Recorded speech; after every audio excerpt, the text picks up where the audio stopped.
Ana María de Jesús Terraza Álvarez, del grupo I-521, de la especialidad de informática, y yo les voy a hablar de temperatura. ¿Qué es la temperatura? La temperatura es una magnitud que expresa en grado, el grado o el nivel de temperatura del medio ambiente, ¿no? Calor, frío, ya sea de un objeto, del ambiente, etcétera, ¿no?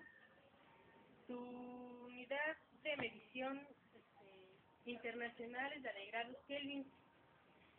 Bueno, entonces aquí vamos que la temperatura en sí es el movimiento de las moléculas.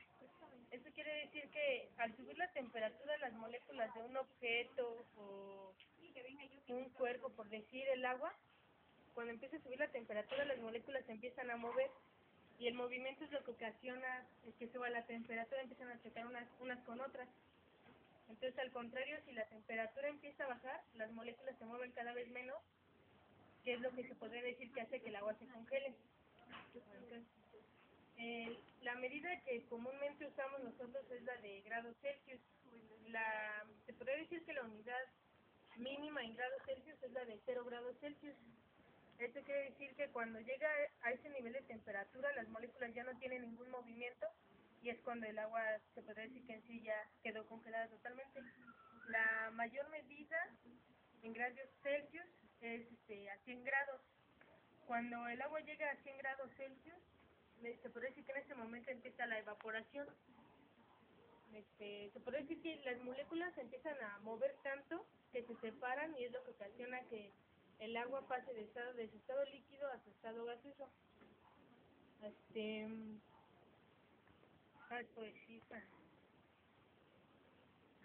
Bueno, para medir la temperatura principalmente se necesita de un termómetro.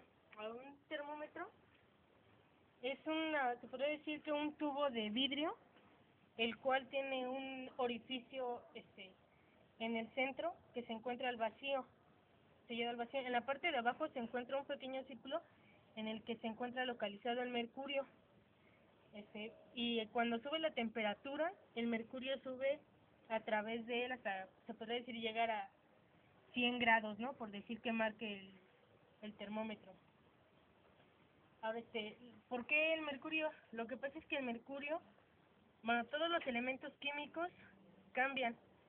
Entonces lo que sucede es que el mercurio, al subir su temperatura, se empieza a expandir, llega a, no, ¿cómo se dice? Se dilata, que es lo que hace que suba. Pero lo malo del termómetro es que cuando la temperatura llega a menos 40 grados Celsius, se podría decir que se congela el mercurio, y es lo que impide que suba de esta parte, y pues se podría decir que ya se vuelve inservible un termómetro. Por favor. La temperatura también se necesita no únicamente de los grados Celsius, sino también de los grados Kelvin y de los grados Fahrenheit. Se fueron llamados así según su inventor o descubridor, ¿no? Ahora, los grados Fahrenheit es muy común que lo usen más que nada en Estados Unidos, ¿no? Aquí en México es más común utilizar los grados Celsius, que se expresa así. Ambos, los de grados Fahrenheit y grados Celsius, se tomaron como base la temperatura mínima de 0 grados. Entonces los dos se podría decir que empiezan de 0.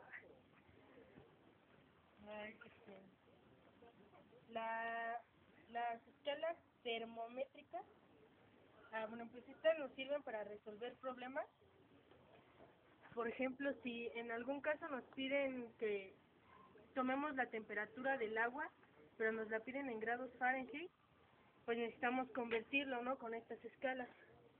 Se podría decir que tomamos el grado Celsius, por ejemplo, 20 grados Celsius, que llega a medir el agua, y lo único que hacemos es escribir aquí, por ejemplo, 20 grados, y lo multiplicamos por 1.8 más 32, y nos daría en grados Fahrenheit la temperatura del agua. Y así es como podemos ver aquí cómo transformar de Celsius a Fahrenheit, que es el grado Celsius más 1.8, no, por 1.8 más 32, de grados Fahrenheit a grados Celsius, va a ser los grados Fahrenheit menos 32 entre 1.8 para que nos dé grados Celsius. De Celsius a Kelvin va a ser igual al grado Celsius más 273.15. Y de Kelvin a grado Celsius va a ser el grado menos 273.15. Y pues ya en resumen, la temperatura es la medición de un cuerpo, una masa, la temperatura, bueno, el ambiente, ¿no? Podría ser frío, caliente, etcétera. Es el movimiento de las moléculas. Mientras más se muevan, más temperatura va a tener un objeto. Mientras menos se mueva, va a estar más frío, congelado y ya. Entonces, ya aquí termino de explicar lo que es temperatura.